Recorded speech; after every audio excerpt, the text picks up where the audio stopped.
Well, hello, hi, this is Simon Leung from simonleung.com, and as you can see on the screen, I am not alone because with me is, of course, my good friend, Mr. Asher, who has been with us for, I believe, at least two or three times already, notwithstanding the five or six times that he also joined me together on the Groovathon, which was about a month and a half ago now. Time really does fly really quickly, but we always want to welcome Mr. Asher back. He always has a lot to share. And even when we are not on live streams together, a lot of times I always send him messages because there is so much that we want to continue to learn from him.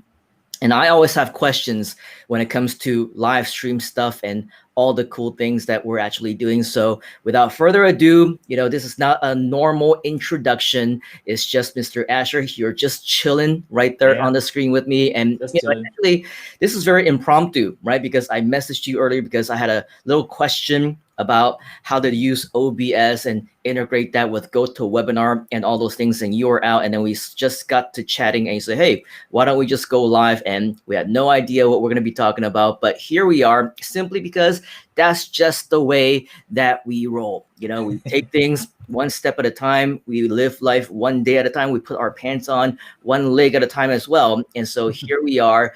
And all of you, if you are joining us wherever you might be. In fact, I'm just checking to see whether we are live on Facebook and some of the other places, because yesterday apparently we were not, and so that's why a lot of you weren't able to see the actual live streams and things like that. But while we have you here, Mr. Asher, and while we wait for our friends to come in and comment and say hi, why don't you just say a little bit about yourself for those of you who are meeting you for the first time and wanted to know who the heck you are and why should we be listening to you today?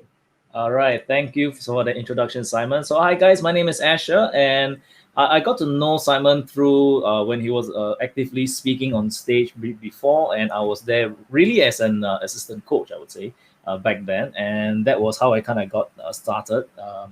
And then ever since then, we just kind of kept in touch. And but for me personally, what I like to do, I like to strategize stuff. I like to think about different things, and I kind of went into my hermit hole. And ever since when COVID happened, right, it's actually a good thing for me because I like to be by myself. I like to take a lot of time to myself to do a lot of thinking.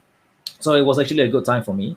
And ever since then, I experimented with a whole bunch of different stuff. And that's how when Simon actually asked me about coming on live, I had a little bit of experience, just a little bit of experience. And it was a fun thing to come on live together with him. And then from then on, I would say I'm still going on live as not as much as Simon, because Simon is killing it when it comes to going on live. But for me, I'm just, why should people listen to me? I have no idea. I have no idea why people should listen to me, because no one has ever heard of this dude Asher out over here before. No one has ever heard me before, and I'm just here to have fun. So if you guys are here to have fun, to learn some stuff together, whatever question that pops up, I'm here. We can chat a little bit. So it's all over the place right now.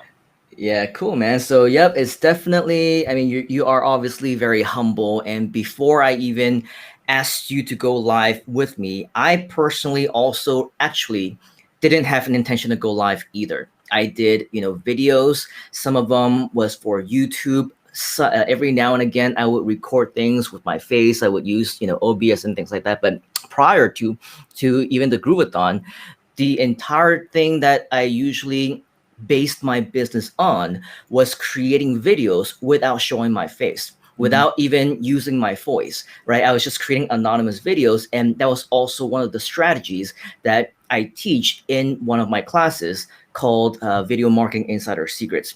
Of course, that course right now we're not currently running because it's mostly an offline course. It's something that we do in person, and as we all know, right now it's not just the best time for live events. And so for all of that, it was put on hold. But at the same time, I was doing it for myself.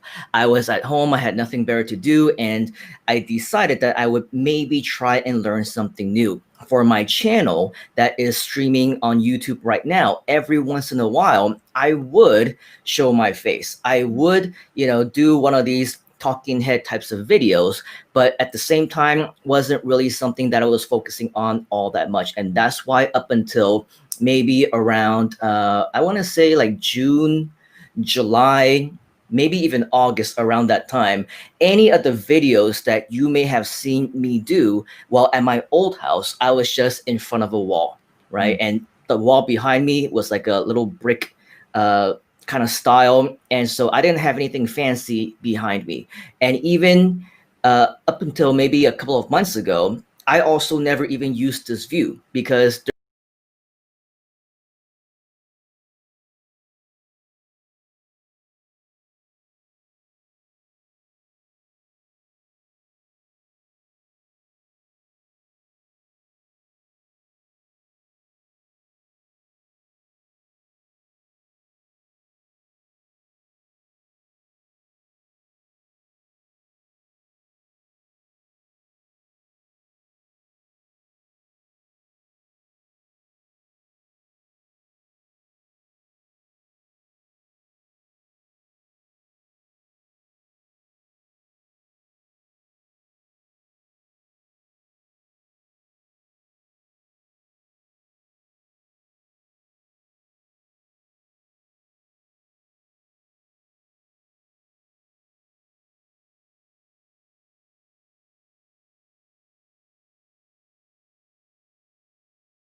evolutionary process, and I think I'm not done yet.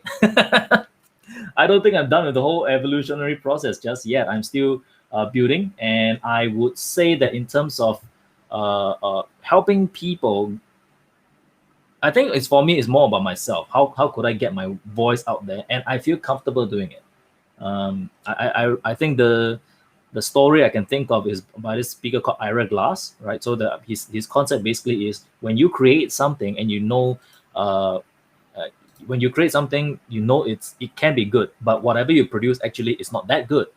And the difference between that is actually the difference between that is actually taste. So it's because you could deliver something good, but you're not able to. Therefore, it takes some time for it to match levels.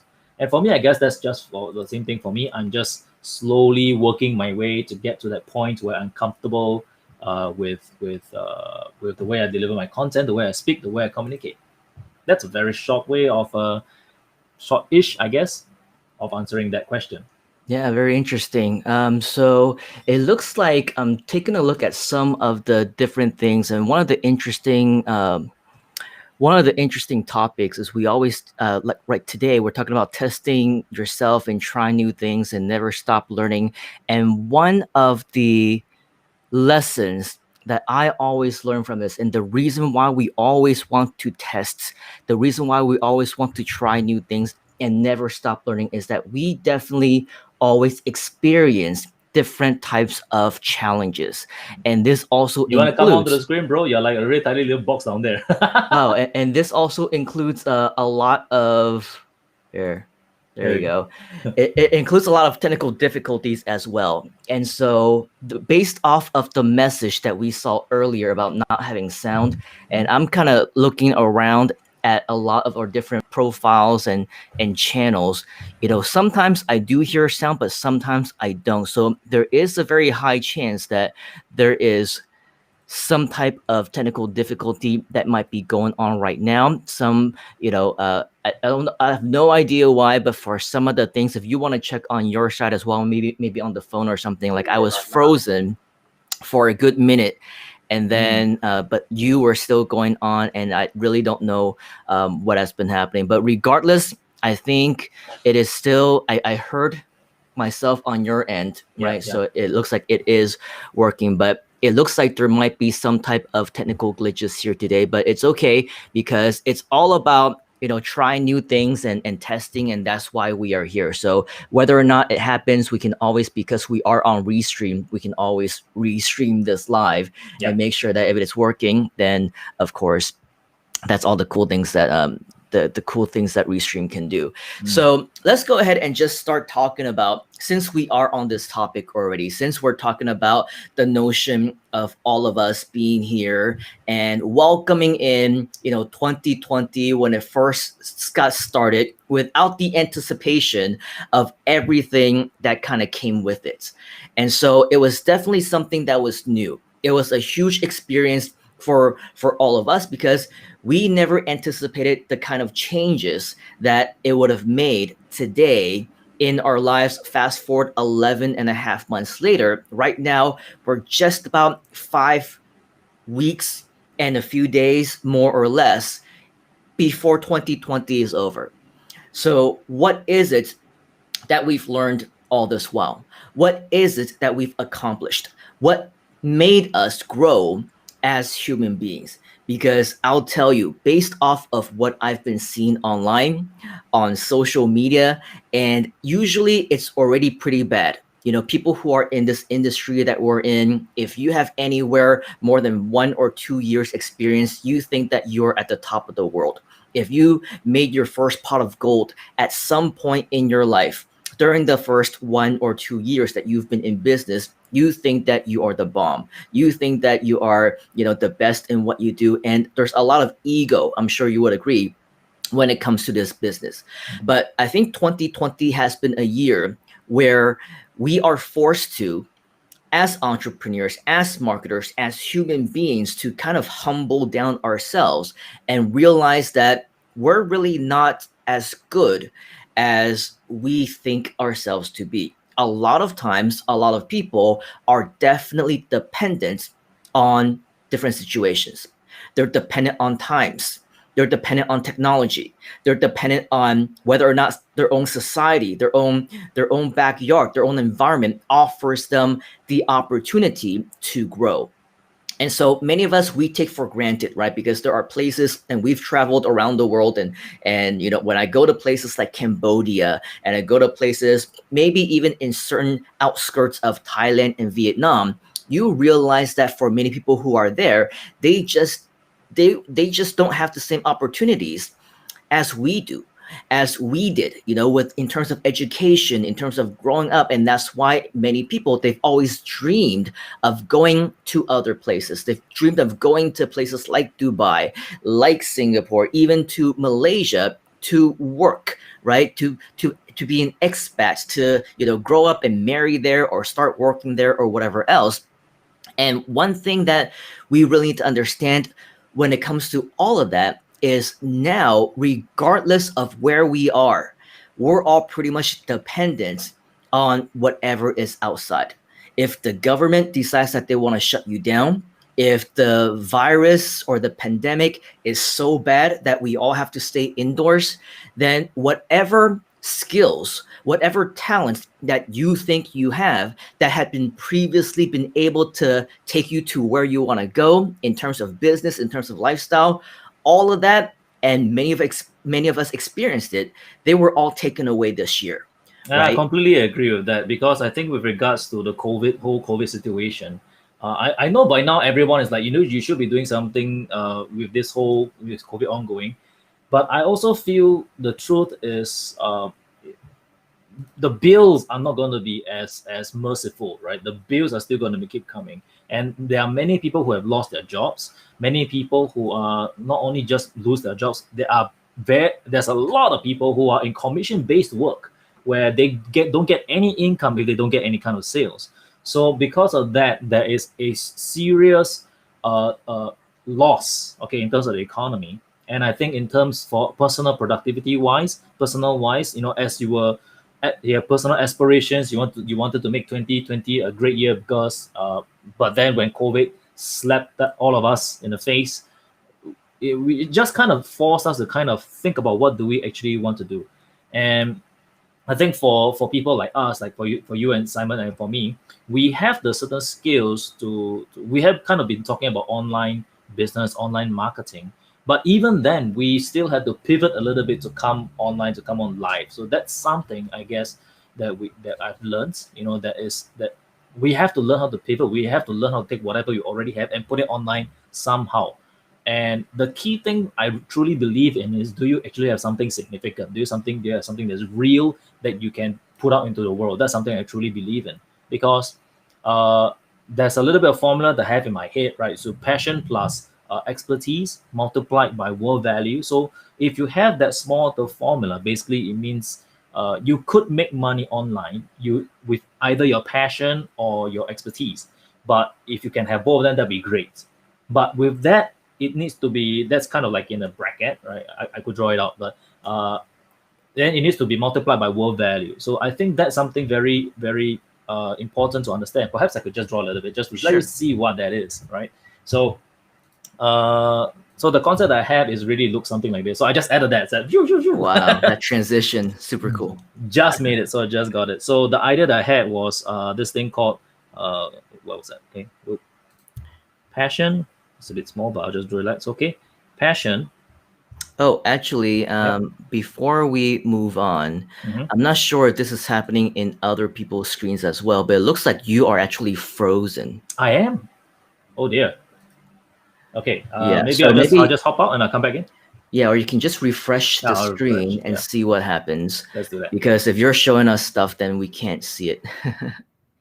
Cool. So technical difficulties, and I think that today is definitely some kind of a down day for either Restream or with anything else that we might actually be doing, simply because nothing seems to be working out for us as far as technology is concerned. It's very Um, interesting, huh?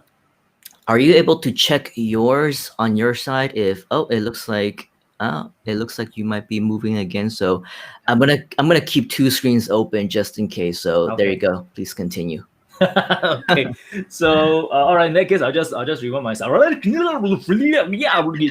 There So you go. so okay, so the concept that I had, right, really is just because I was talking a little bit about if somebody wants to bring their message into the world, it has to be something significant. And a very simple formula, it's really just this thing called passion. And I think passion, it's something that we all can have. We all have. We just I need to find a way to identify it, and then we can add with expertise. This is just one part of the formula, right? And then we got to multiply that by world value. So this is, in a sense, the kind of formula that I would look into, because if you were to have a passion, okay, if a passion and the world values it, okay, then there's something there that can be made. You can do something that and make some kind of business online with it. If you have an expertise but you have no passion, you still can make money with it as long as the world values it.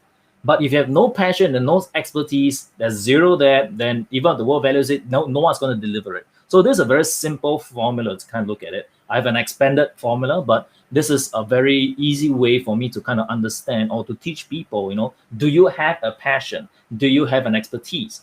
Can you marry them? If you can marry them, that'd be the best. But if not, either one will be good. And then the next thing we need to do is, can you see, is there anyone who actually values what you have to offer? And how I determine by world value is, do they do three things? Do they either share it?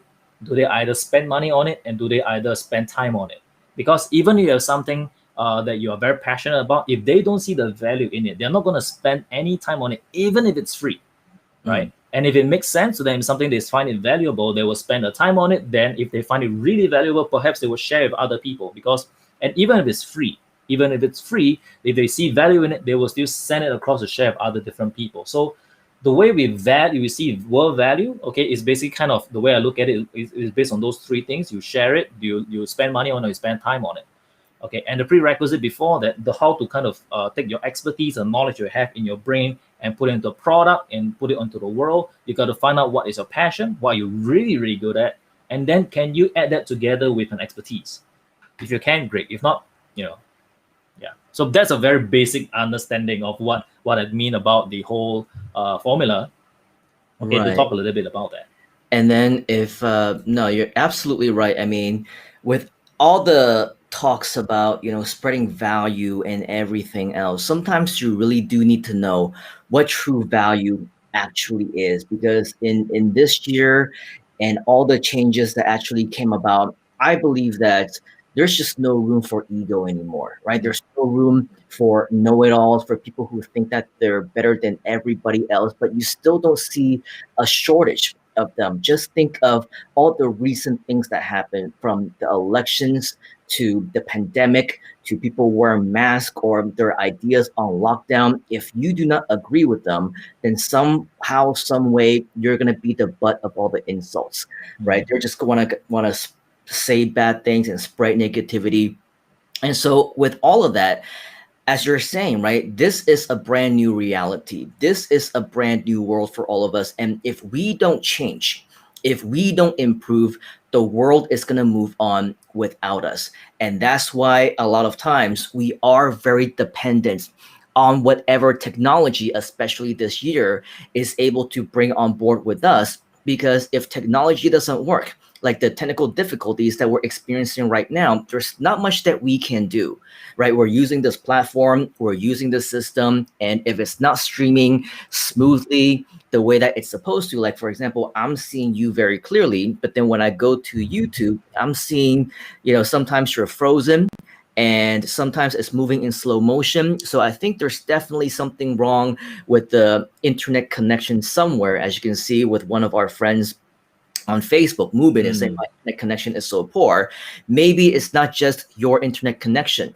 Maybe it's my internet connection, or maybe it's Restream's internet connection. We don't know. And this also happened during the Groovathon, where internally, when people were communicating and they were saying, "Oh, we need to do something about the StreamYard because it's so slow and people are not really hearing you properly or the audio is choppy, but at the same time, there is absolutely nothing that we can do about it, Yeah, right? it's kind I of can, weird because when it comes to the whole technology stuff, I think what I mean we are I'm kind of using a different platform. So the in terms I prefer stability because having stability just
apply that knowledge into their lives to better themselves. So that's one of the interesting uh, things about being a human being, is that it's inbuilt within us to learn, whether verbally, whether physically, whether, there's many ways for us to learn. But unfortunately, a lot of us also have this ability to not learn.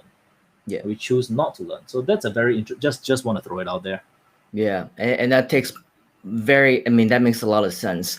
And just in, I mean, obviously we can't speak to other people and we can't speak to other lines of business, but we know, as let's just say entrepreneurs, as online, what in one way, shape, form, or another, we are also influenced with technology. If for people like us, as speakers, let's say for example, or as presenters, or as any type of business individual who strives to spread value and share, deliver value with other people, if we do not adapt to what we call the new normal, if we do not learn new things, we're going to quickly fall behind. I mean, imagine all the people who previously were traditional internet marketers or maybe traditional speakers, but they haven't really done these live streams. I mean, Zoom wasn't really a popular thing until earlier this year when everybody was forced into lockdown. But we see real examples, right?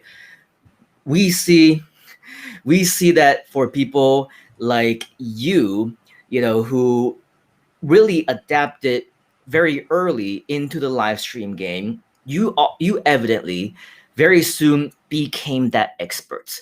You became the go-to person. You became somebody that we wanted to come to and ask questions about.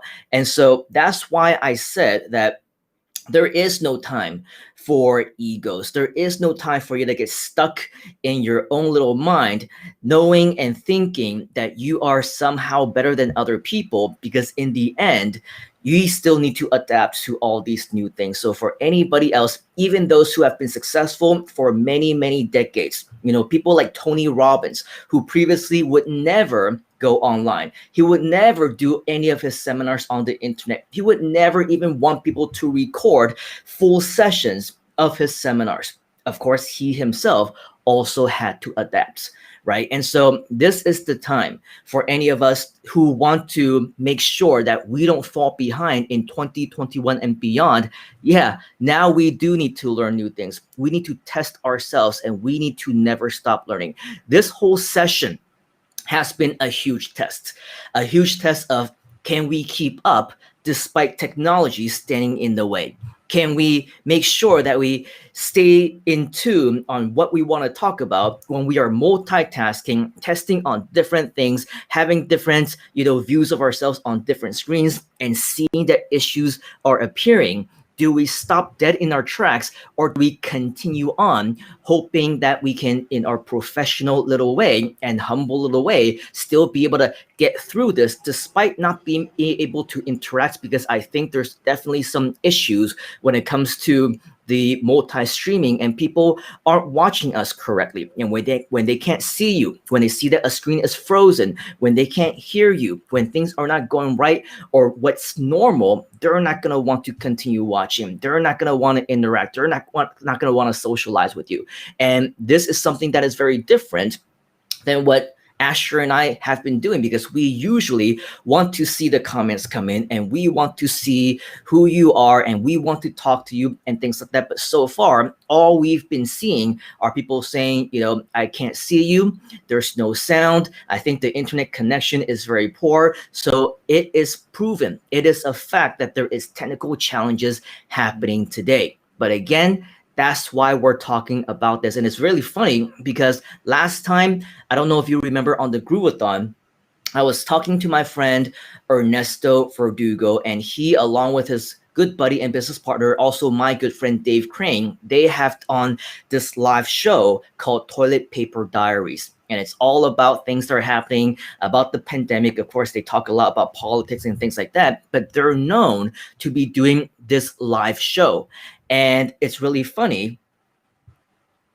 It's really funny because they were actually saying that they wanted to do a lot of different things and they want to try a lot of different things. But on that day, they want to share on the topic of how live shows should never actually go on live. They were talking about how you should actually Ernesto was talking about how you should pre-record a lot of your live streams because things go wrong, just like how things are going wrong right now in this live stream. But funny enough, on that particular episode and particular session, he was scheduled to be on at like 9 a.m. my time, but for 30 full minutes, he was having problems connecting. And even after that, we still had different problems from communication to things getting synced and everything along those lines. And coincidentally enough, he was supposed to be talking about how things go wrong on live streams, right? And on that session,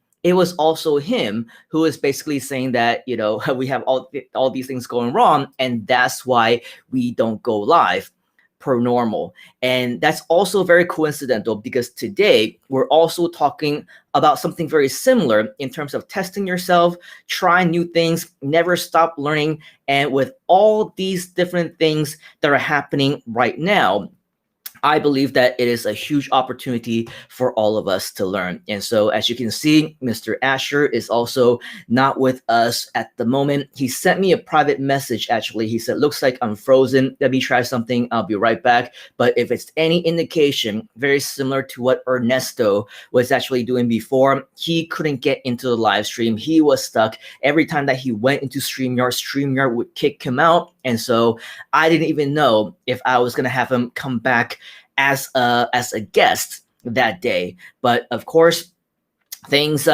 finally did work out 30 minutes later. And just like now, we're seeing Mr. Asher back. And so obviously, all these things are most certainly unpredictable. So welcome back, Mr. Asher. I was just talking about how, especially when you go live, things will go wrong. I had this similar experience with Ernesto Verdugo on the Groovathon, and now coincidentally, we're also talking about technology here. We're also talking about life giving us tests, and that's why we need to test ourselves. And at the same time, technology is also testing us as well. So there's definitely a lot of real life examples. We are living proof of all the different things that life can actually throw at us, whether it's technology, whether it's something that everybody is experiencing in the whole pandemic 2020 world, or if it's something that's personal to you. I believe all of us should take these opportunities to learn, as always. Yeah. So actually, I just want to let you know what I figured what might have happened was that in my OBS settings, I was actually I was outputting it at 60 frames per second. So what I did was that I went out and set it back down to 30 because I will optimize it at 60. And interesting enough, because when I watched myself again, I was extremely laggy when I was talking. So I realized that might have caused some issues. So I think probably Restream doesn't really like me going on at 60 FPS. So it was very interesting to see that that it wasn't able to support. Very interesting because, hey, Jessica. So it was very interesting to see that that this wasn't able to support that. It becomes that laggy because when I tried it on other platforms itself and even went live, I didn't get that much problem. They would at the most I want to say downgrade, but they will actually bring down the resolutions or the frame rate. But apparently it causes real problems here on Restream. That's the first time I actually experienced that. But also, as far as I know, I didn't set anything to 60 frames per second, so I would have no idea how that would explain, my lags and my frozen. So I think in terms of technology, though, there is definitely something wrong with Restream today, whether it's with their side or whether it's our side, no idea. But I'm just taking a look at some of the different settings that we have here as well. And I'm just going to show off a little bit. I mean, I don't want to call it show off, but Flex it. Learned something new today. And so I want to show you what I see on my screen right there. If you can see You gotta bring focus on yourself, man, so that the guys can see it. No, I'm actually showing you my screen. Can you see my screen? Yeah, I can, but it's just once. Yeah, there we go. That's it. That's better? Yep. That's weird because I see a whole bunch of weird things now. Uh, okay, so this was what I was trying to show you. Right. The OBS camera, and then over here it does say the highest resolution Yep. is 720 at 30 frames per second. So yeah, it's very likely that because something was set at 60 frames per second, that would have caused some type of conflict, or the software wouldn't be able to keep up or something along those lines. But as Yep. I mentioned, I didn't change any of my frames per second. So no idea what I was freezing up or anything like that. It's just a weird thing. So I Um, think it's actually that will actually be applied on my side because from when I was to do it, it would put me on the screen. Am I off screen? Yeah, I'm off screen. Oh, okay, I'm on full screen. Okay, so I think for myself, what caused the issue that I discovered, right? It's because for myself on OBS, I set that as 60 FPS, 60 frames per second. But over here in Restream, I set it as 720p at 30 FPS. So therefore, because of on that side, even though I'm streaming my virtual camera at 1920 by 1080p at 60 frames per second, that wasn't able to be captured by Restream, hmm, therefore causing that problem. So it's a good learning point. So in the future, let's say anybody, because as time goes by in the future, right now Restream there's only it allows us to go up to 720p, but I right. believe that in the future when more and more people are coming online with let's say they're using like mirrorless cameras, right? They're using their full blown Canon cameras, only cameras as their webcam. You could bump into that issue. Then this is how we can bring it down. So you got to bring down their frame FPS. That's I guess that would be the best answer because right now when I'm looking at the other stream, it looks like my videos working just fine. Back to normal. Yeah. Yeah. And so, if you're watching us and you're joining us just now, and, all these different terms are foreign to you, frames per second, FPS, OBS, stream, blah, blah, blah, whatever else. That's basically a lot of the things that I also learned very recently within the last several months. And we're just talking about technology. We're talking about how it's important for us to learn new things and to test yourself on the new things, because you need to keep up with Yeah. the world. And even if you previously don't think that you're anybody who is technical, I never thought of myself as somebody who was technical. I did some very basic, video editing stuff. I did and create videos, but in terms of live streams, it's a whole new world, not only with equipment, but also strategically with the lighting and what to put behind you, and not to mention technology and all the software stuff, which I am still trying to pick up. Like I said, earlier, the reason why I connected with Asher is because I had questions to ask him. And so I just think that there is so much for us to learn. And if you don't know what all those things are, you need to get up to speed. Watch some YouTube videos, learn from Asher if you need to, because right now, as we were talking about, we're in this brand new reality of the new world called 2020, which is about to end in about 5 weeks' time. But the technology and all the lessons that we learned from it, that's not going to go away. In fact, I think that for the foreseeable future, for anyone who is on one side of the, I don't want to call it the political spectrum, because it shouldn't be political, but if, let's say, that you've been wearing a mask and you go out and you think that this will all go away in the next few weeks, in the next few months, I think that the whole mask wearing thing will be around for a very long time. Obviously, I'm talking about places like Malaysia, maybe even in Singapore. If you're going to be in the US, you're always going to have those people, because they're fighting for their freedom and whatever else. And we're not going to get into all of that. But for the rest of us mere mortals who just basically do what we think is the right thing to do, it's not going to be a temporary thing. It's going to be something that's going to be with us for a very long time. And that's why staying at home, being familiar with technology, knowing how to make money online and build digital businesses, all these things will be a big part of our lives, whether we want to or not, for the next foreseeable future. Maybe it will go away in 1 year. Maybe in 2 years' time, things will go back to normal. But what are you going to do for that 1 or 2 years? Are you just going to be like all those other people who are protesting on the streets and rioting because the government is shutting you down and you can't go out, and what you really should be doing is learning new things and figuring out other opportunities where you can generate revenue and not depend on the government and everyone else to let you go outside so that you can go to work, so that you can open up your shop if you have a local business. You need to come up with new strategies, become a problem solver, right? So for all of us, that's what we're talking about when we're saying learn new things, try new things, and make sure that you keep up with the changes in the world. And I so, agree with you there. I think with regards to, especially because I think people are also coming out into the world where they are they're okay, they're rioting, they're kind of making noise. Hey cat, good to see you. Thanks for joining us. So I think people are heading out there onto the streets also because the power is no longer in them, right? They have kind of given the power over to the authorities, and now that the authorities are saying to stay at home, whatever kind of stuff, and there's a lot of cooped up frustrations, therefore unable to find a better way to get back into productive levels.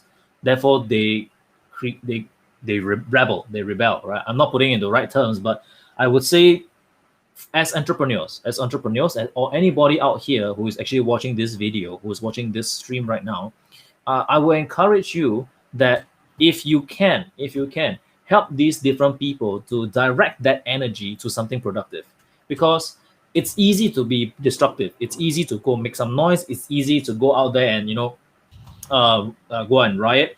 There is a place and purpose for that. I believe that. But for if it's better to actually utilize that energy and put it into a more productive mode. And as entrepreneurs, I think all of us are equipped with certain knowledge, with certain expertise that we can help somebody to create something and put it online in whatever forms. Okay. So, and I believe that getting to that productive state will help us to move forward ahead in spite of this corona pandemic session that we're going through, and in spite of whatever difficulties. Now, I'm not saying to ignore whatever problems there's in society. Those are real problems. But instead of, and if you really feel like you need to join in that to express your voice, by all means, by all means. But what I'm trying to say is, don't join the bandwagon just because you yeah, people are writing, let me riot because I'm unhappy. There are more productive ways to make use of that energy, and really everything that we have is pretty much is just controlling the energy that we have and to be able to utilize in good ways. So instead of going destructive, go constructive, right? And create something with that knowledge you already have and bring something of value to the world. Because, like, I believe it was Winston Churchill who said this before, right? Never waste a good crisis, right? Yeah. So right now it is a crisis period, and we don't know how long this crisis will last. And now, as we have heard many times before, or some of you may have heard this saying before, more billionaires are made during times of crisis than times of economic boom. Therefore, now is an opportunity for all of us, all of you who's watching right now, to utilize your skills, your knowledge, and create something that the world might value. Would that become $1 million product? We don't know. But if you never tried it, you will never get it.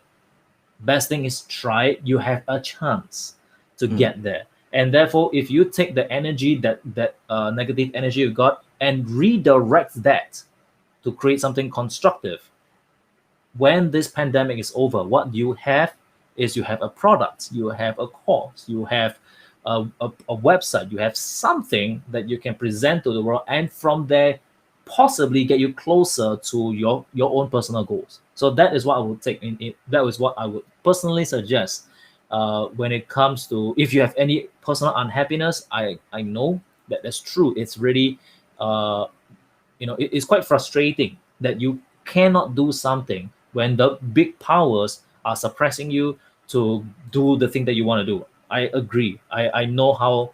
I can't say I know how that feels here in Singapore, but I'm very thankful that we're living in a day and age of the internet, where we can utilize this thing.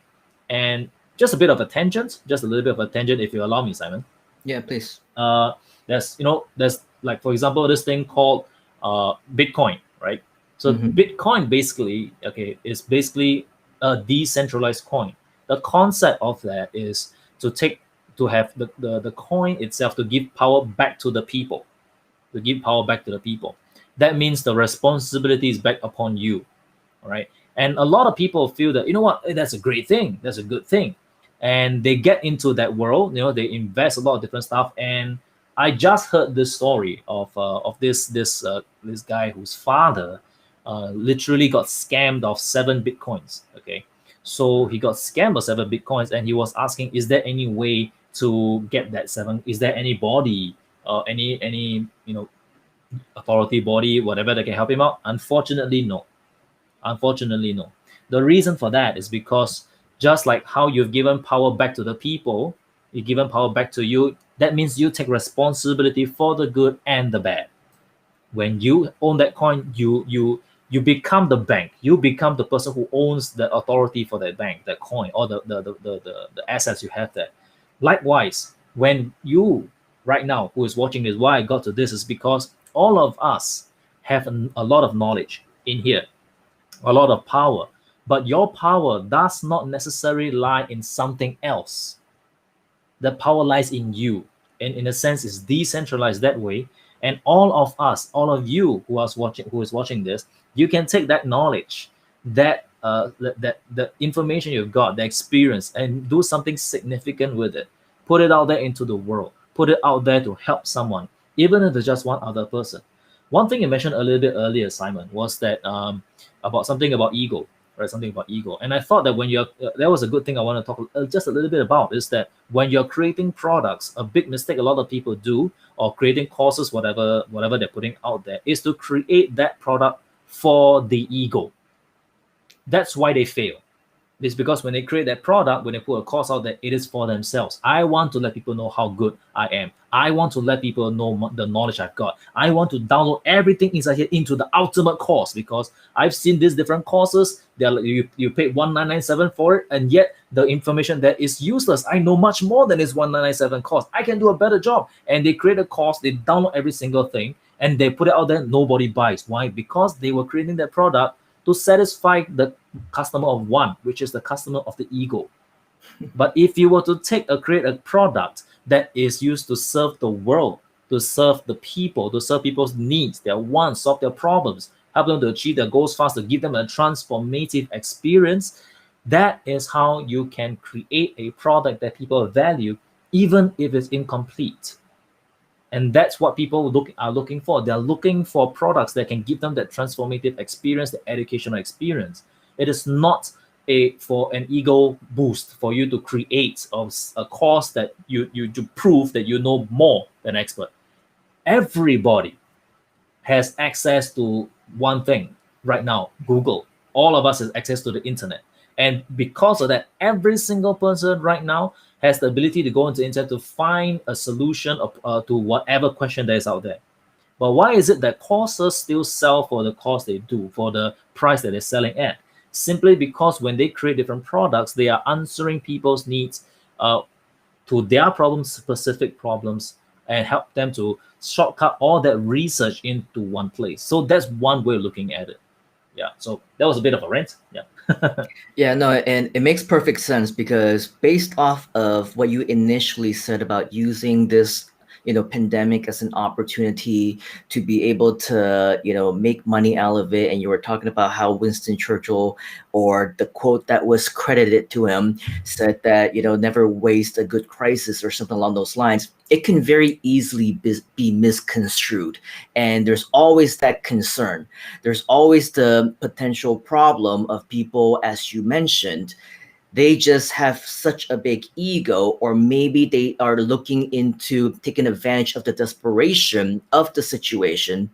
And so the main word that you said is value, right? Make sure that whatever it is that you will bring out to the world, if you do have a course, if you have something to share, if you are going to make sure that you have the intention to help other people, it must be valuable, right? Because if you simply say, oh, it is a great opportunity, you're right. There are a lot of desperate people out there who need jobs, who need to make money. And so I'm going to create a course on Bitcoin. as you mentioned. But there are many people who also know that Bitcoin isn't necessarily the best business model for everybody. It's not the best way for everybody to make money. Am I saying that it doesn't always work? I'm not saying that at all. Maybe some people have been successful with Bitcoin, just like how some people have been successful with MLM, just like how some people have been successful with internet marketing. But maybe it's not necessarily for everybody. And unless you've been there, you've done that, you are an expert, and you could even be in the position where you would share that information for free without anything in expectation in return. And you still know that even though you are not charging anything for it, it's still worth it for you to share because it's helping somebody. I If agree. So you are in just that to tap position, onto that, Simon, I just want to tap onto that because what you mentioned is very crucial to understanding passion. Would you do something for free yeah, without any hidden agenda? So a lot of people say, "Oh no, but I'm creating something to help somebody for free for now." No, if internally in your mind you know there's a hidden agenda there, right? That's not real. That's I wouldn't say that's not real. Would it be successful? Yes, you still can be successful to a certain degree, but if there is a real passion, but basically is passion when you're creating putting something out there, when you're helping somebody, it could come at no profit, or it could come at even at cost to self. That's a very clear clue.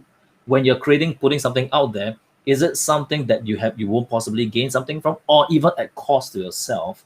That is a clue to determine whether what you're doing out there is seriously, is it something that you're interested in, and could you do it, would you be willing to do it for a long period of time, right? So that is those are some clues. Because if you were to, for a short period of time, I would just not charge anything and I'll just help different people. You and afterwards you start to bring in the pitch. That's a pitch that's waiting behind. It's just waiting there. Oh, it's time to go. It's time to go. It's time to go. Right. So, mhm. but when it comes to really utilizing that passion, you could do it with them even without there's nothing in it for you at all.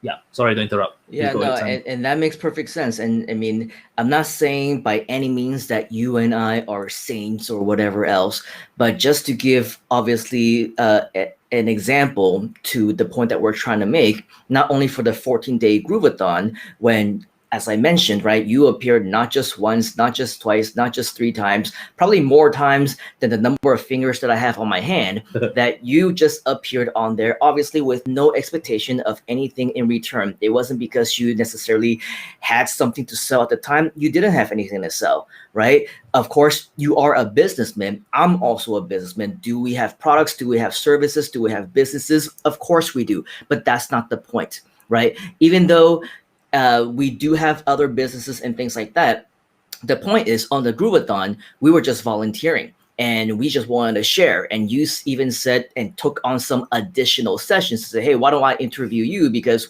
I think that would be a That great was fun. product. Yeah, that was fun for you. Maybe that's kidding. No, it was definitely a very eye-opening experience for a lot of people. And even after that, I still see you even before the Groovathon. You've been going live. After the Groovathon, you were also going live. After the Groovathon, I was also going live. And for the majority of the time, it was just authentically, legitimately just sharing, right? And so Mhm. that goes to what you just talked about. Would you do it even if you have nothing to sell? Would you do it even if there's no hidden agenda? Would you do it even if it's for free? I'm not selling anything. You're not selling anything, right? And we still continue to do it. We still continue to share, and whether it's going to be something that people can learn from, whether it's going to be something that's going to inspire them or motivate them or in some way shape or form bring value to them, that's the most important, right? And it doesn't really matter, like you said, for most people they just want to create a product to feed their own ego. But for us, we feel like this is the type of content that we legitimately can help people who happens to be the right audience, if they need to hear this, if they happen to be in the situation that we are talking about, if they have been experiencing problems, technology has been against them, the world has been against them, they feel like their world is falling apart, and they need something to motivate themselves to climb through and to stand up once again. If any of the words that we are saying right now, whether it's live or whether it's on the replay, can change even one person's life, then it's all worth it for us. Yeah. And so, again, I'm not saying that we're saints. We, of course, still have businesses. And the last time you talked about your product, you said, hey, a man's got to eat, right? A man's got to pay the bills. Everybody obviously needs to make money somehow, some way.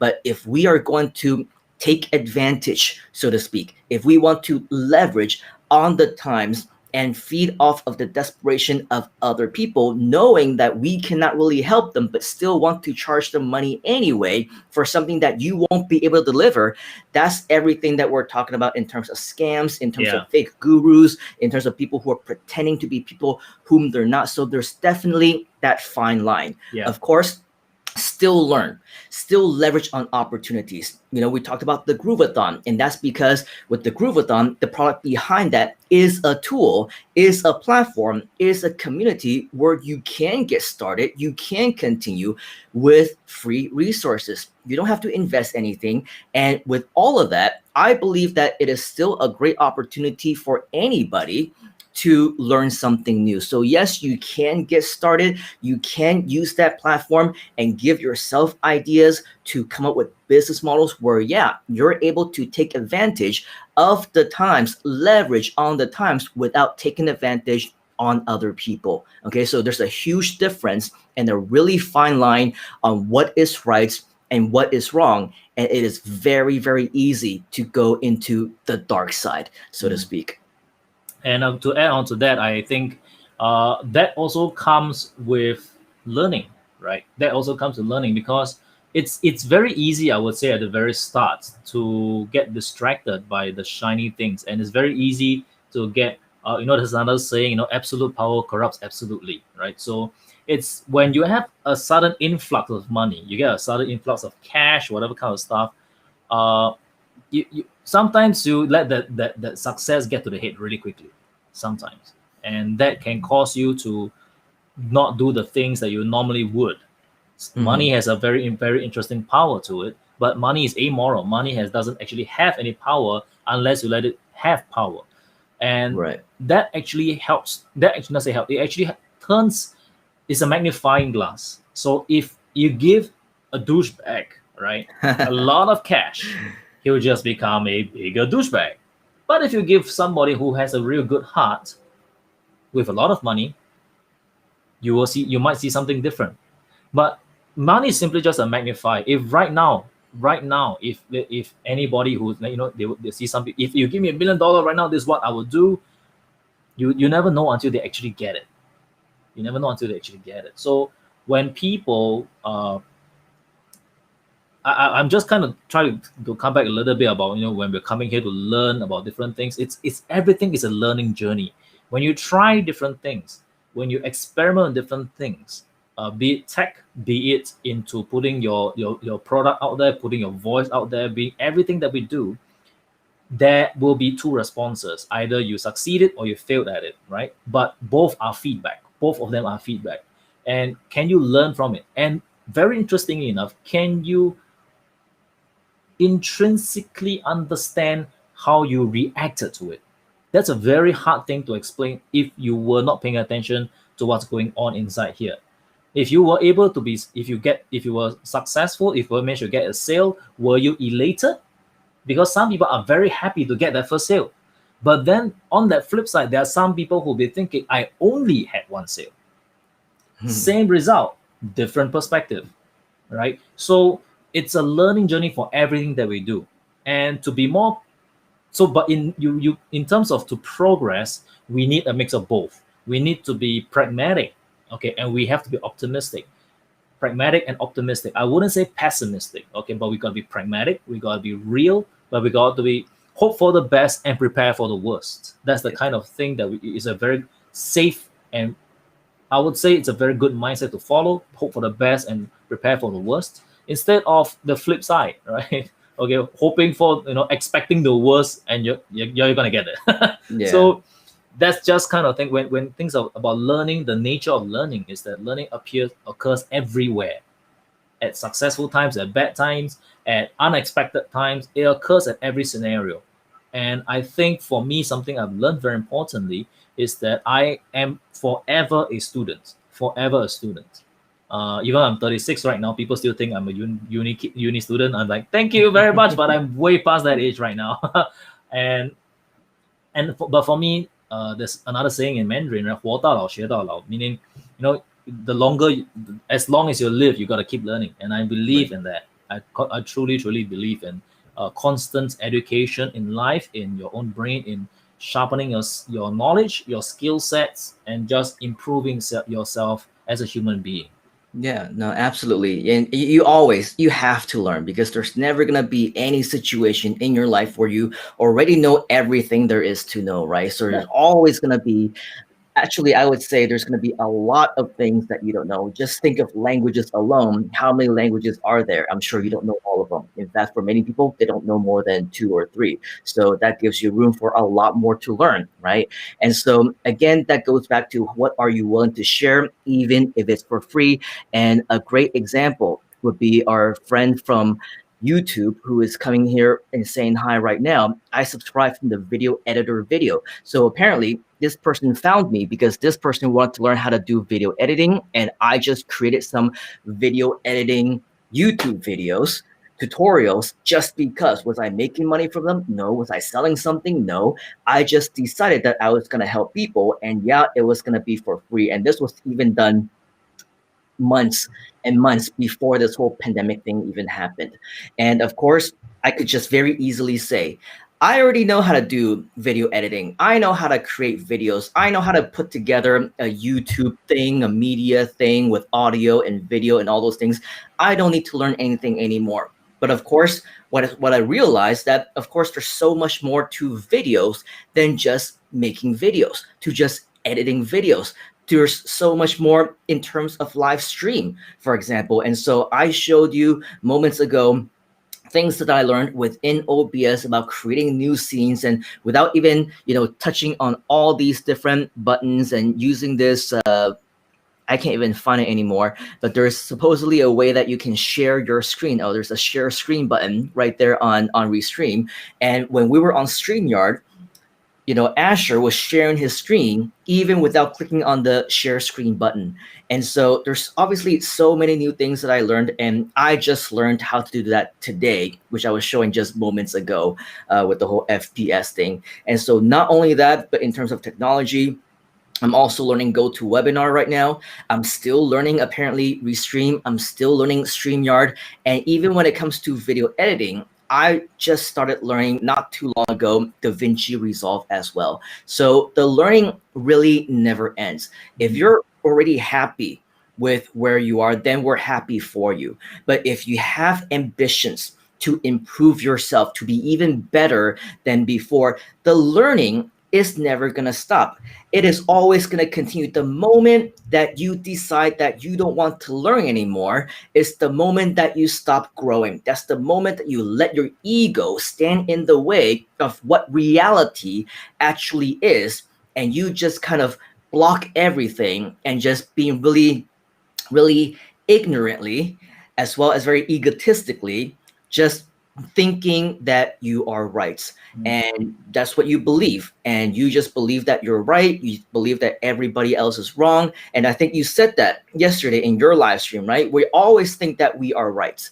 We're always going to think in any situation that we're going to be in the right and the other person is going to be in the wrong. And that is absolutely true. And when you think to yourself, I already know everything there is to know. I don't need to grow anymore. I don't need to learn anything new. I have everything that I need. The only person that is stopping you from being even better, making better achievements, being more successful than you deserve, probably, than you think you deserve, is you. Why would you want to be the person that stands in your way? It doesn't make any sense. So in this world, everything is new. Everybody should start on a clean slate because we are in a whole new, completely brand new world. Everything that we think we knew, everything that we think that we were good at back in the day, I said, hey, maybe I'm good at speaking at seminars. Who cares? That's not that's obsolete now, isn't it? Speaking on the stage is not something that exists in the world that we know today anymore. Hey, I'm good at meeting up with clients and selling them on high ticket packages for my SEO services, for my video marketing services, for my affiliate website building services, whatever else. Also obsolete. We can't meet anybody. I'm good at traveling around the world and closing at big stages for seminars that are created by event organizers. Also obsolete. Nobody's traveling anytime soon. The borders are closed. I'm not leaving Malaysia. In fact, I'm not leaving Penang. It doesn't matter what I think I was good at. It's a brand new world. Yeah. And that's why I say I need to learn new things. I need to learn all these new technology. And now, because you, Asher, you happen to be doing all these things before the pandemic times, before we realized that this is what we converted into, now you're actually the experts. You're actually the guru. You're the go-to person, not just from me, but also people like David Lemon, people like Jerry Chen, and everybody else who saw your presentations, who saw you on the Groovathon. They're like, dude, I need to learn from this guy. And you can even see in David Lemon's new videos, I think he's He adapted did a lot of what he did. fantastic. He's doing so good right now, and I think I kind of just steered him along. Then he just went along his way, and I think that's actually a hallmark of a person who takes education upon himself as well, who keeps learning.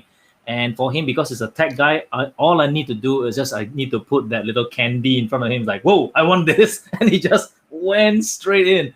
And I think David is doing a fantastic job with it. He's doing a really, really good job.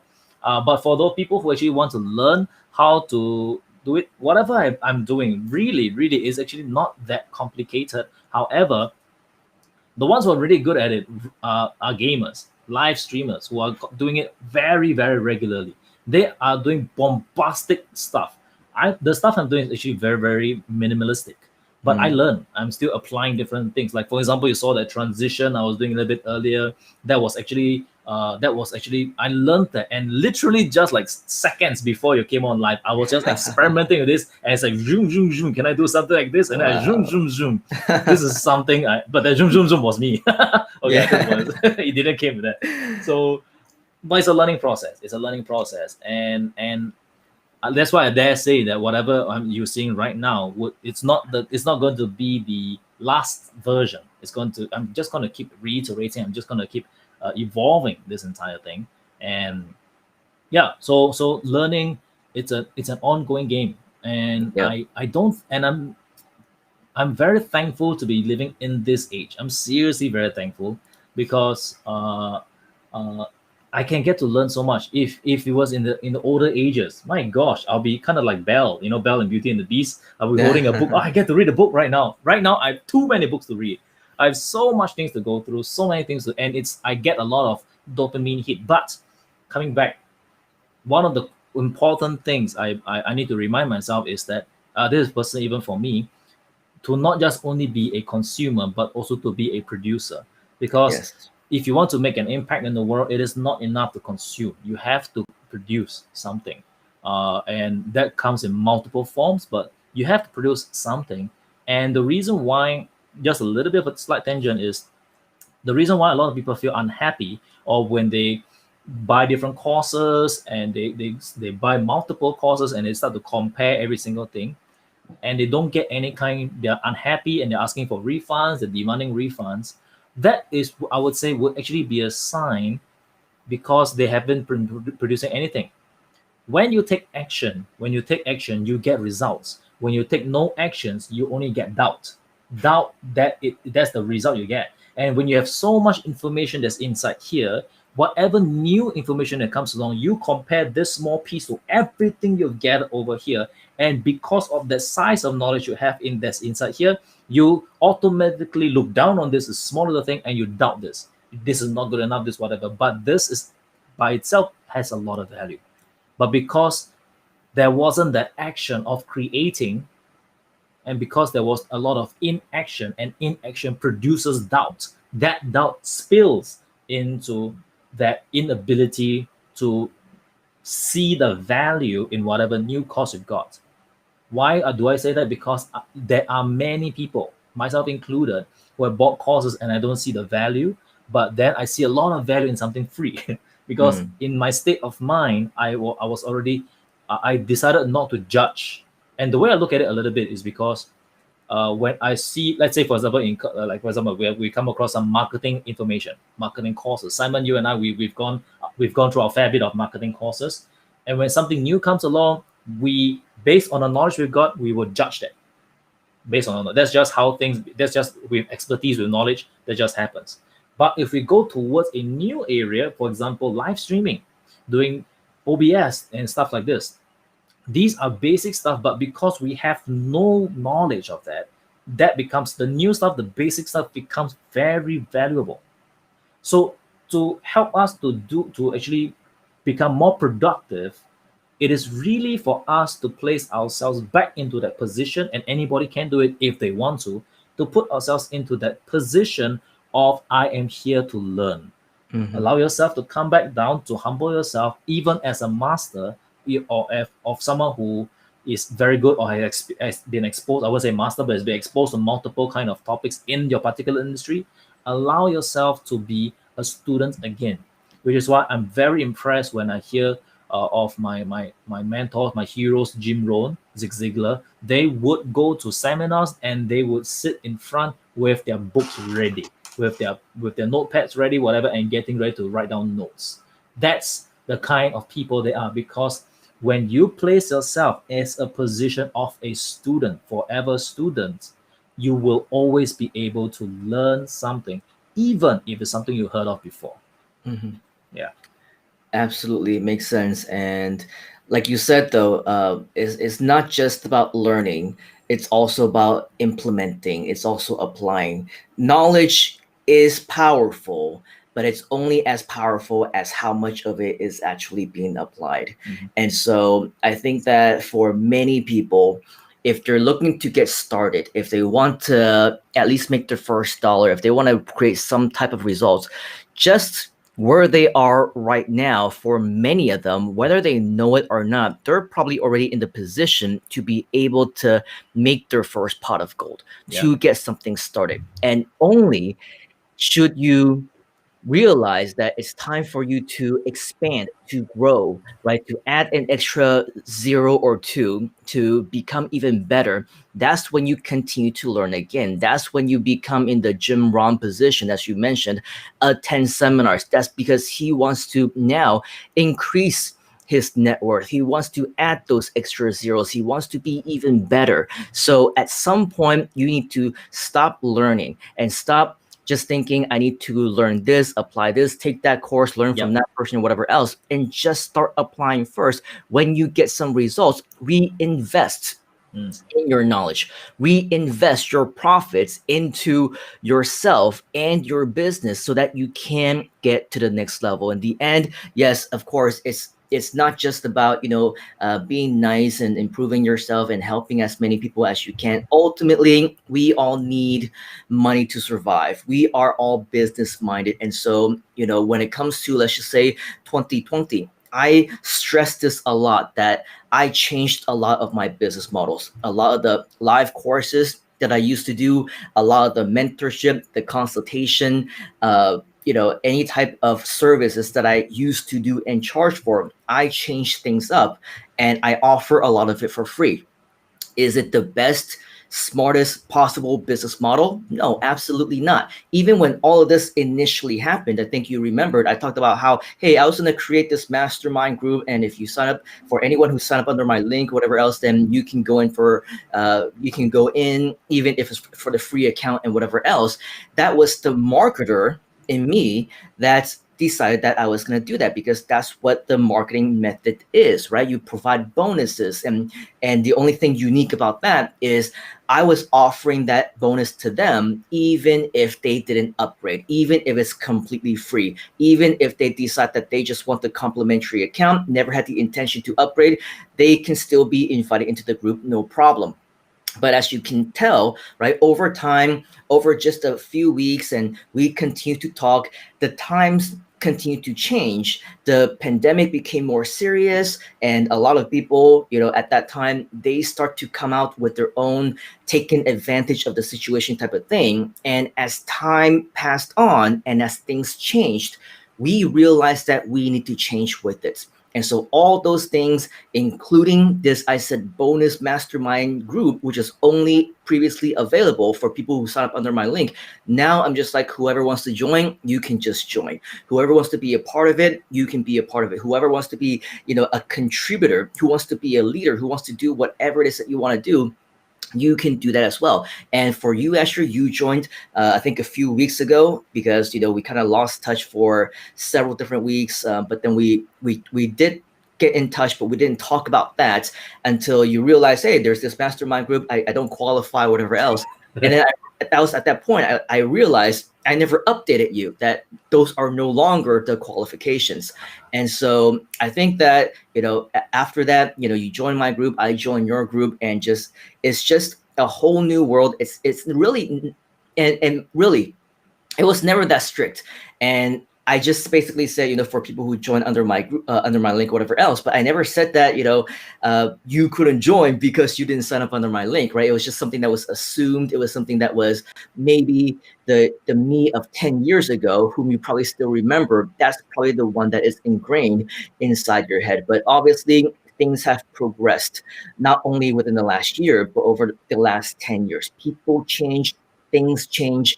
And as business individuals, yes, generating revenue is still very important. I was talking to another friend who is in the seminar space, and he was telling me, and I'll talk to you more about that in private later on if you want, but just as an overview, he was saying that the last few weeks even have been very difficult, not only because in the last several months, things obviously have changed. He can't really do live events anymore. But at the same time, there's also people who are stabbing him in the back, and which is not uncommon, right? But it actually didn't work out for him really well, because it was quite traumatic. Like another company, they were stealing his speakers. They were stealing his staff member, people whom he thought were his friends, brothers. He treated as homies, they were stabbing him in the back and leaving him. And now not only is he hurt, personally, but he's also hurt professionally and in his business. And so you're going to get to realize that when it comes to times like this, people really start to show you their true colors. You start to see whom you can trust, who you definitely cannot trust, and a lot more that you trusted wrongly, right? And that is the reality. And that's why we say, test yourself, because these are the tests that you are going to have to go through. Learn new things, because you're going to have to learn a new life without these people, a new life, realizing that these were your fake friends, not just fake partners, not just fake gurus that we've been talking about, not just fake professional associates, but fake friends, fake brothers, fake sisters. Those are the ones that are going to sting the most. Yeah, Right? I just like to share a little bit. I think there was this particular quote that I saw from, it was shared by Pat Mesiti, right? It's by Charles McKay. So let me see if I can put this particular quote here, just to show you basically, instead of just let me just do it over here, put it like that, and you, oops, okay. So can you see? Yeah. So this particular quote I found very interesting, and I like it a lot. So you have no enemies, you say. Alas, my friend, the boast is poor. He who has mingled in the fray of duty that the brave endure must have made foes. If you have none, small is the work that you have done. You've hit no traitor on the hip. You've dashed no cup from the perjured lip. You've never turned the wrong to right. You've been a coward in the fight. Yeah, so I thought this was actually just a bit, just to add on to what you were saying a little bit earlier. Yeah, back to you, man. Yeah, though. So basically, it's just everything that we continue to learn in life. And so if you're at the point where, again, you're thinking, I have nothing else to learn, I am already in a great place, I have all the friends that I need, just wait until life throws you a curveball, such as that. You are forced, once again, to change things up. You are forced, once again, to adapt to things that you have no control over. I mean, you're definitely, at least I'm not, going to get down on my knees and beg my friends to turn around and come back. No, forget all of that. If they don't even have that loyalty for you in the first place, they are not worth having as friends, and they were probably enemies from the get-go that we've trusted.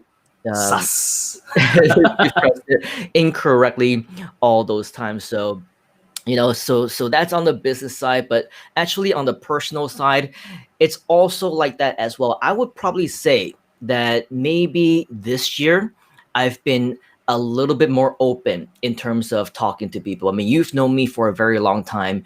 You know me also because even when we're hanging out in person, I don't really talk that much unless I have something to say, unless I have a proposal, unless I have something I'm discussing with you, talkative in that one conversation, which may last 30 minutes, 60 minutes, or maybe even less. But other than that, I'm not very talkative. If we go out, we have a whole bunch of friends. I'm the one who is, just sitting there.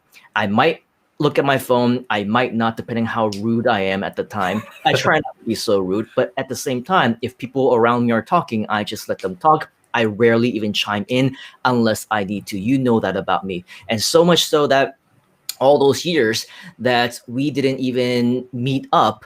Also, I'm not even very social online either. I wouldn't proactively say, "Hey, what's up, man?" or I wouldn't proactively comment. And all those things has been a part of my personality for many, many years. And again, recently, I made that change. I realized that it is important for us to not only connect, but also reconnect. And it's not going to be the extroverted side of me or the presentation side of me or the live show side of me where I'm just gonna get on and be all hyper and energetic and all those things. Sometimes it might just be chatting and I might disappear for a few minutes or a few hours and then come back and continue the conversation. That happens with you as well as introverts. Even if we're not verbally talking, just communicating with your thumb, it can also be a little bit taxing if you Mhm. do it long enough, right? So there's a lot of different types of setbacks that we go through. And so that I'm usually not very talkative. I'm not usually very open to talking, but this year that changed, right? We reconnected in a much higher level than what we normally did. Maybe at the most, it would be once a year in the past, or once or twice. Once when it's my birthday and you say happy birthday to me, another time when it's your birthday and I say happy birthday to you. Hey, dude, good to see you. Happy birthday. Let's catch up sometime. Great, right? And the next time that we catch up is when you say happy birthday to me back, and then we say, hey, let's catch up. And that's to the extent, right? We catch up twice a year with 2 or 3 lines of text, and that's it. But this year, we reconnected so many times. And so I think that it's me being more acceptive to the whole reconnection. But I'm not sure how much you followed some of my personal challenges with trust over the last few years. I had people who betrayed me, I have people who defamed me, I have people who slander me. And even though I didn't make a big case out of it until it went too far, a lot of that also contributed to me being even more um, exclusive, right? Being Reclusive, more yeah. reclusive, right? To not being friendly to people up until this point where in Singapore, in Malaysia, the term like you meet somebody for the first time and then, hey bro, nice to meet you, right? For me, the word bro Mhm. is much more closer than that. It's much more meaningful. I'm with I you prob 100%. I probably would not uh I don't have 5 or 10 people that I call a bro or a brother. And I wouldn't call them that until maybe I've known them for as long as I've known you. Mm. Maybe for people that I've actually interacted for more than several days at a time, or been in touch for days and days and days. But what I'm saying is, I had this conversation to somebody who ultimately did betray me. This person was saying, bro, this, brother, that, homie, this, and everything else. And I never once, despite the 2, 3 years that this person was my protege, I was helping this person. And sometimes here and there, this person was there for me as well. But no matter how many times this person called me bro, not once did I ever reciprocate. Not once did I ever call this person a brother back in the 2 or 3 years that we've known and interacted with one another, because I know that trust takes so long to build. And of course, that ended up being right? I ended up being right because this person evidently was not the person that he represented himself to be. But regardless, you can still be a good friend in the meantime without being called a bro. Mm-hmm. Maybe I wouldn't call you a bro if I didn't know you for at least 3 to 5 years. If we've actually gone, to the moon and back, and we've actually been involved together, not just as friends, but we've proven that despite having worked together, despite having a business relationship, and despite even having that business go sour, the relationship doesn't go sour. And so for somebody like you, I think we've actually tried to work together on 1 or 2 projects in the past as well. It didn't work, not because of me, not because of you, not because either of us betrayed one another. It's just because the project just didn't work out. And so, despite all of that, we're still friends. And that's how you can kind of prove whether or not it's somebody that you can trust within your inner circle. When things didn't work out, what happened, right? Are you biting each other's tongue? Do you, as they say, I don't know if you say this in Mandarin. In Cantonese we say 面走走 脸 face left, Okay. 做做, right? Basically meaning that you don't want to see that person, and you see the person and then you just kind of look the other way, such as the left side of your face. And that didn't happen with us, right? That happened with a lot of people, but that didn't happen with us. So whether it's personal, like a friendship, whether it's the previous relationship that you were talking about, where you used to work for somebody else, and that's how we initially met, and that also didn't work out. And there's also relationships where I've been in with the same group of people, where now I'm also face left with them, because whether it's personal or whether it's professional, but that really proves who you can trust in your inner circle. And so now, for the right people, I am more open to meeting. And even though before I would never ever approve any Facebook requests from people whom I don't know, more recently, if I see that at least they're, let's say, a mutual friend of yours, if let's say that they're a mutual friend of somebody within the Groove community, I give them a chance. And so I think a lot of it has to do with us knowing that we do need to adapt, that Mm-hmm. things are changing. The world is different. If you don't adapt and the world moves forward, then the world is going to move forward without you. So, with all of that, I believe that life is obviously full of tests. We always need to continue to try these new things, be a version. I always say, be the best version of yourself, but that also entails trying to be a version of yourself that you never have been before. Because otherwise, how would you know which one is that best version of yourself? Mm. And along the same lines, that's when you learn not just new things, but you're also learning about yourself. You're learning about you as a person and what you're capable of doing. And maybe by opening yourself up, by connecting to new people and reconnecting with old friends, such as what we've been doing for the last several months, it gives everybody the opportunity to be each other's inspiration for being the best as well. So, a lot of people say 2020 has been horrible. I agree. It's a terrible thing. People lost businesses. I did as well. People lost jobs. A lot of the people that I know also lost jobs. Obviously, people who used to work for me aren't working for me anymore. But at the same time, it has given us an opportunity to do new things, try new things, things that we normally in our past lives wouldn't have the opportunity to do. But now, because of this, we have the opportunity to become better. And so that's really the opportunity that we want to take advantage of. Mm. Yeah. And also with regards, I think you were talking a little bit about all the different people that we kind of both know. And, for me, the way I look at it is if I were to see them to this day, I would still be very, very thankful to them. Really. I would still be very, very thankful to them because without them, I wouldn't have, first of all, I wouldn't have got to know you, right? And I wouldn't have gotten onto this road because uh, I've met all of these people, and there was this analogy I liked. So, on your journey through life, you're basically riding a bus, and there are people who are passengers for a period of time. Some they get off at different stops.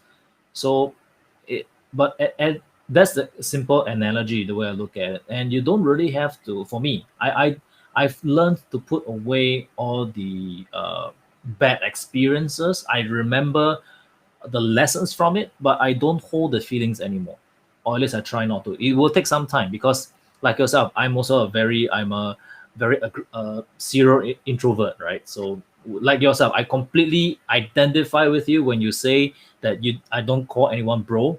I don't do that, right? And if anybody who calls me bro and I haven't met you for like I haven't known you for even a few minutes and you start calling me, hey bro, my sensors come up, my Yeah. barriers come up by you calling me bro when I don't know you.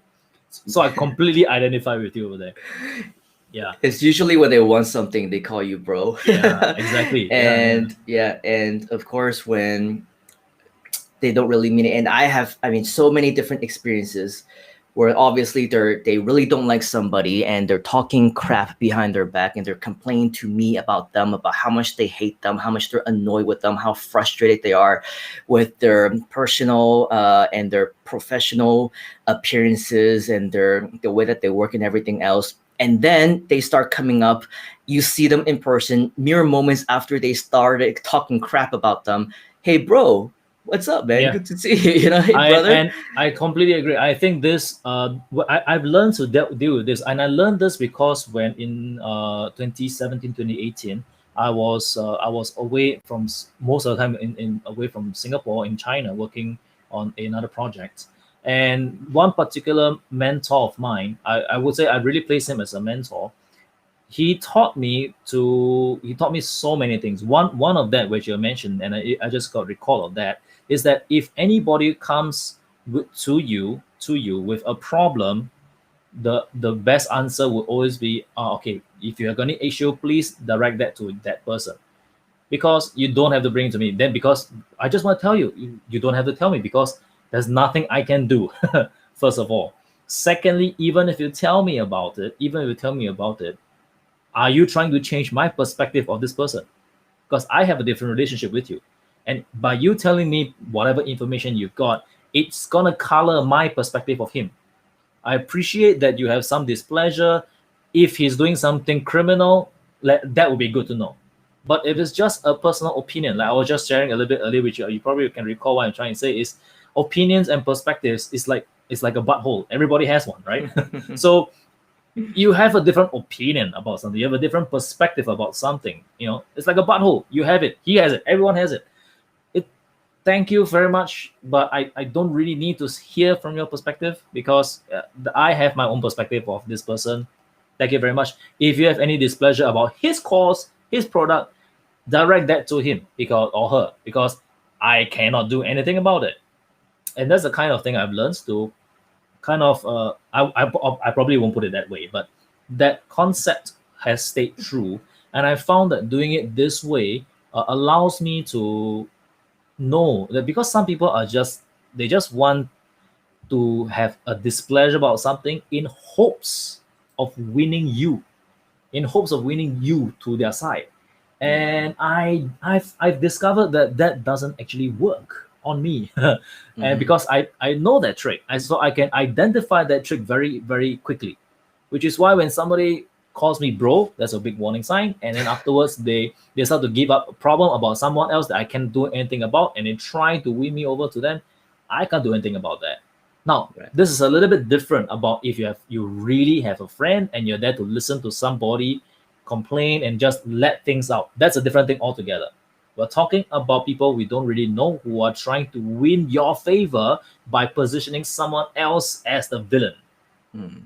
So that's something I've learned from in how to manage people, because um, in terms of dealing with a whole bunch of different people with the I think you're like the experiences that we both have in terms of dealing with people. We see a whole bunch, we see different people, and it allows us to understand people quicker than others because we just simply have more exposure to compared to others. Hmm. It's not that we're really very good, we just had more exposure and more we meet more people. That's why we understand people a little bit more faster compared to the regular Joe. Yeah, no, I, it's not just the personal experiences, and you mentioned a lot of different acquaintances and things like that. I think being in the position where you and I are, where I mean, I'm not saying that we're famous and that we are celebrities or whatever else. I mean, we did talk a little bit about that before, but being in some type of a status where some people may consider us to be mentors. Maybe some people will look up to us. I don't know, right? It also opens up the door for a lot of people who also want to try and take advantage of the situation. And they're gonna come up to you and they're gonna say, "Hey, bro," they're gonna call you brother because they want something from you.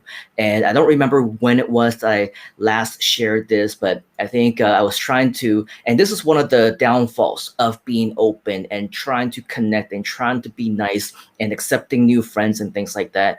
And this was one person that added me as a friend, I believe. And the reason why this person I accepted was because I saw that it was a mutual friend of David Lemon and a few other fellow Groovesters. This person is in the Groove community. And so I approved. I sent the message, even though, traditionally, if you're going to send somebody a friend request, I think it's courtesy that you also say hi along with your friend request, or maybe at least once the friendship is approved, then you say hi, nice to meet you, thank you for the approval, blah, blah, blah, whatever else. That's just me. Maybe I was raised differently than many people, but this person I approved. They didn't say anything for a little while, so I reached out and say, "Hi, thank you for your friendship invitation." The immediate response right after that, it wasn't hi, it wasn't hi back, it was nice to meet you or anything like that. The immediate response was, "How can you help me? Oh, How can you help me? How okay. can you help?" Right? So, yeah, okay, this person, I give them credit. They skipped the pleasantries. There's no bro, there's no brother. They just went straight for the kill, right? How can you help me? So, you're going to meet people like that. And then there's going to be people, maybe they won't. Maybe they will say hi. Maybe it'll be a while after you meet them, but ultimately, their true intentions actually come out, right? They say, "Oh yeah, I have this thing that I just created, this website, blah blah, this new project. I want to pick your brain. How can I learn from you, or when can I sit down with you for 5 minutes and just ask you all these questions and get some coaching that I can get for free or whatever else, right?"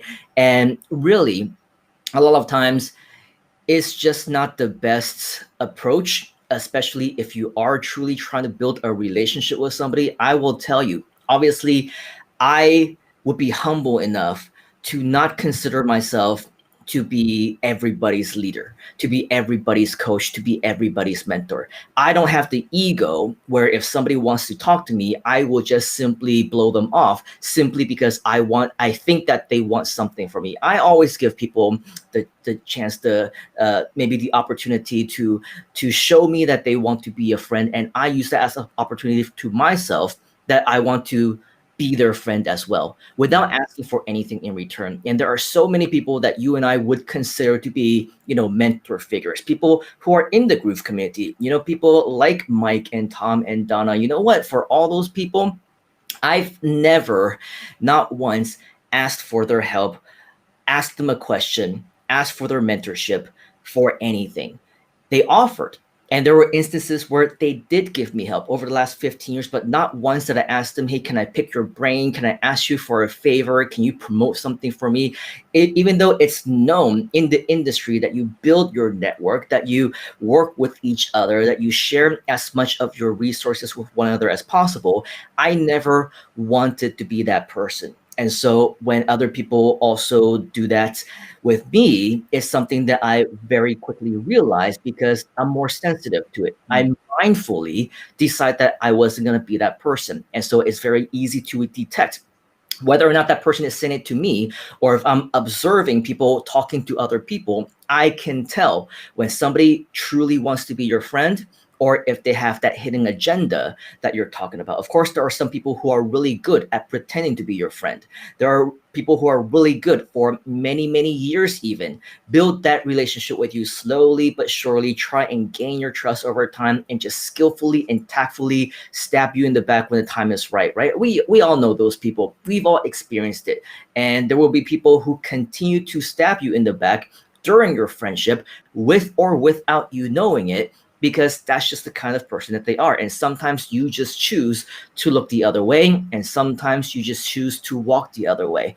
Whatever the case, a lot of times these are things that, as we mentioned, things that you cannot control. So at the end of the night, how are you going to handle these situations? How are you going to handle these people? And maybe it would take the first several times for you to get betrayed right? For people to stab you in the back before you finally know how you should take this as a test, how you should behave yourself, and all those things along the line. But again, when we say try new things, learn new things, never stop learning, these are all parts of the learning journey. It will continue to haunt you along the way, and I have a feeling we have many many more of those experiences coming up in our lifetime. So definitely many things that we'll continue to look forward to, many things that we'll continue to learn, and so many more new experiences. I believe that we haven't even scratched the surface of what's potential in our lifetimes. Yeah, I agree. Anyway, how long have we been in, Riddick? Because I can't see the time from my side. I also cannot see the time because it is not a feature in Restream. Oh, I But forgot if we about that. can, But if I we do can, believe it's now 12:15 from my side. So yeah, it is pretty late. So, and yeah, we got on pretty late as well. true. And then earlier at 2:22 a.m. Sydney time, which is about 3 hours ahead of us. So we've definitely been on for at least 2 hours, I'm thinking, because about an hour ago, Jessica said that she was going to bed, but then almost an hour later, she says that she thinks that she is sleep typing. I think it also took us another 45 minutes to an hour before we realized the 60 FPS problem Mm, and all those things. And we've been talking for a long time as well. So, yeah, it's always great to have these types of conversations with you. It's not always that we will just talk about, life lessons or marketing or business related, but it could be always, a mix, a champur of everything that we do. We like to call it rojak here, right? mhm. Rojak, because we just mix Road. Rojak. Yeah. And then everything that we are discussing today, I believe, is just around the topic of personal growth, life, life expectations, and see what it is that we can learn from with the experience that collectively Mr. Asher and myself have.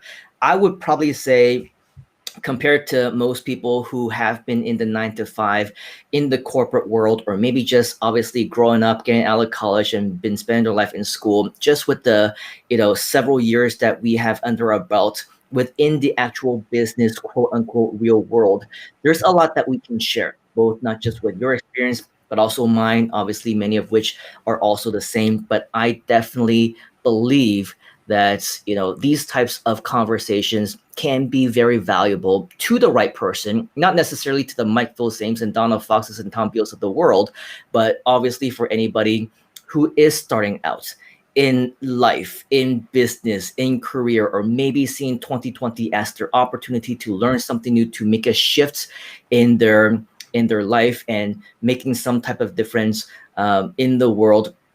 I think there's many things that we can definitely contribute and share as well. We also have Stacy, who is in Georgia, Lawrenceville, 11:20 a.m. So very good afternoon to you. Thank you for joining us.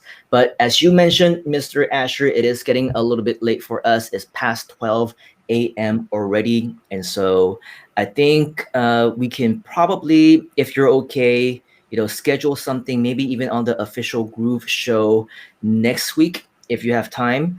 And then I don't know what you have planned over the weekend, but since you're not on lockdown or anything, you can go out freely. Yeah. I have to sneak out if I need it, if I want to go out. And we were gonna go out today, but decided against it. Probably on Monday or Tuesday, we'll do that and then just kind of see what happens. But we're under lockdown. CMCO. It's not exactly the best experience in the world, but we're internet marketers, so we can do what we need to do at home. But sometimes it's nice to have a walk outside and the Oh yeah. freedom as well, right? Yeah. So I mean, I can understand the frustrations of people when they have to lock down. So I can completely understand the frustrations of that. Yeah, but please, for I know some people don't even want to wear masks. Please wear masks. It's not always Yeah, just about you. Even if you don't think that it'll help you, even though you don't think that it's something that you should be doing, blah blah blah, whatever. I mean, I don't, obviously neither of us want to make this political, but I think a lot of times, as long as history has proven science is what we should be listening to, doctors are whom we should be listening to, and not people with no medical background with just all these insane theories about different things. I mean, whether you want to do it or not, as you know, as Asher mentioned, it is up to you. But what I'm saying is, if you don't think that it'll help you, at least be open to the fact that it might potentially be helpful to other people, that you could save other people's lives. If you don't want to care about yourself, if you don't want to save your own life, you don't care about your own health, at least don't be so selfish and let your ego stand in the way, let your attitude stand in the way, let your whole theory of freedom stand in the way of you potentially protecting other people, including your loved ones, people who are very close to you. We see these stories time and time again, right? People who basically they were like, I don't want to wear a mask. I'm going to go out and protest. And this is all BS and blah, blah. It's all political. The virus is going to go away after Biden gets elected president, blah, blah, whatever else. And they start going to the rallies. They start doing protesting. They start going to concerts. And before they know it, they get their loved ones sick. They get their loved ones into the hospital. And some of those loved ones didn't make it. Just do us all a favor, do the right thing, and don't give yourself the chance to, you know, regret it later on, is all I'm saying. And you know, if you're not even open to the possibility of all of that, then probably, you know, you're not the right person to be listening to us talk about this right now. Anyway, you're probably not listening to us talking about this anyway, or maybe you would have left the moment that we talked anything about, you know, putting on a mask or whatever else. But for those of you who are here, who are listening to this and open to the possibility that it could save somebody's life, look at the numbers, look at the statistics, compare what's happening in the US as a result of people not wearing masks, and compare that to other parts of the world where people are following SOPs, and the numbers speak for themselves. Sometimes you just have to look at analytics and you'll get all the answers that you need. But of course, if you're going to be, you know, just a little bit ego testicle egotistical, not to That's be a new word. confused That's a new word. not to be confused with testicle, the other word for testicle. You know what I'm talking about, begins with a D. Then maybe you would be open to listening to all these different things. But yes, I do agree that having to be locked down does blow. It does suck. They're all talking about it doing here in America, everywhere else. Obviously, nobody wants to be locked down. Nobody wants to be forced to wear a mask. Nobody wants to be forced to do anything. We're just saying that when times are like this, we just need to adapt. Just like how I didn't want to give up all my seminar businesses. I didn't want to give up all my live events. I didn't want to give up my traveling. Nobody wants to be forced into our situation, but we're here. And so we need to adapt. We need to do what we need to do to make it better. And we need to basically just think for not only ourselves, but also those around us. And that's all we want to say about that. Yeah. Any parting words, Mr. Asher, before we let you go for tonight, and then obviously offline, actually still online, but off this line, we will continue to plan our schedule for next week and come back again. But parting words as far as today goes. Keep learning. Keep learning, never stop learning, keep improving, try new things, test yourself despite all the things that are happening around the world. This is our chance to prove that we are worthy. It's our chance to prove that we can basically solve problems without being negative about it, without having to stand on one or either side of the spectrum, and ultimately saying that this person sucks, that person's stupid, that person's dumb, simply because they believe something differently than you. Take the mask situation, right? People who wear masks, they say that people who don't wear masks are stupid. People who don't wear masks and say that you don't need to, they call people who wear masks stupid as well. So is everybody stupid, or are both sides just equally dumb? I don't know, right? And what I'm saying is take a step back. Do not be that person that spreads negativity. Don't be that person who calls other people names and insult other people just because they think differently than you. Think about, if you are doing what they are doing, if you're insulting each other, If you're calling each other dumb and you're out there protesting on the street and you're just causing problems, is that something that will make your parents proud of you? If you have kids, is that something that will make your kids proud of you? If your kids are copying and cloning what you're doing, is that something that you want to see them do? Right? Would you be proud of them if they're running around calling people stupid? Those are just things that we need to think about, folks, because like I always like to say, use common sense. But as time has proven, common sense isn't just so common anymore. And so, unfortunately, that's the world that we are all living in right here, right now. All we can do is control ourselves, adapt to the best of our ability, and make the choice to be that best version of ourselves that we can.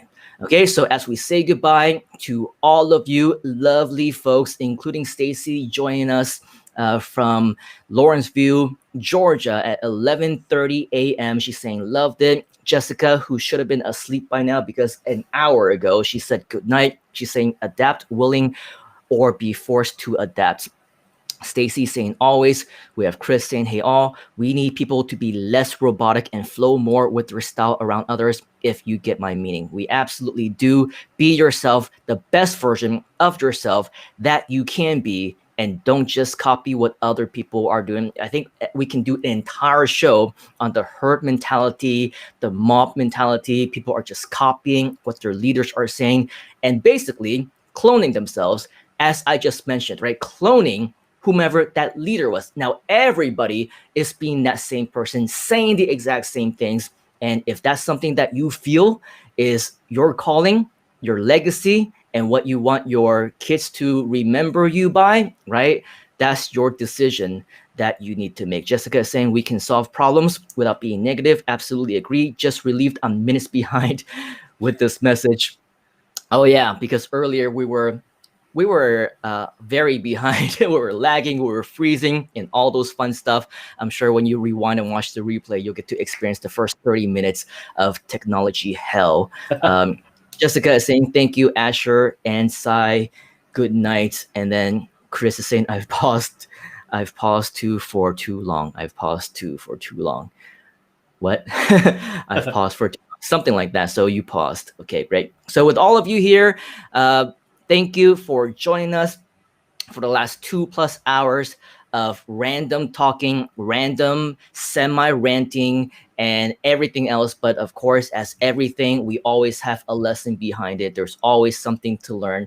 And if it wasn't something important or valuable, we wouldn't waste your time talking about it. We wouldn't waste our time talking about it. So always a pleasure to have you to talk to me about random things that I normally wouldn't talk about, Mr. Asher. Thank you very much for joining us today. Thank you for having me, sir. We'll see you next time.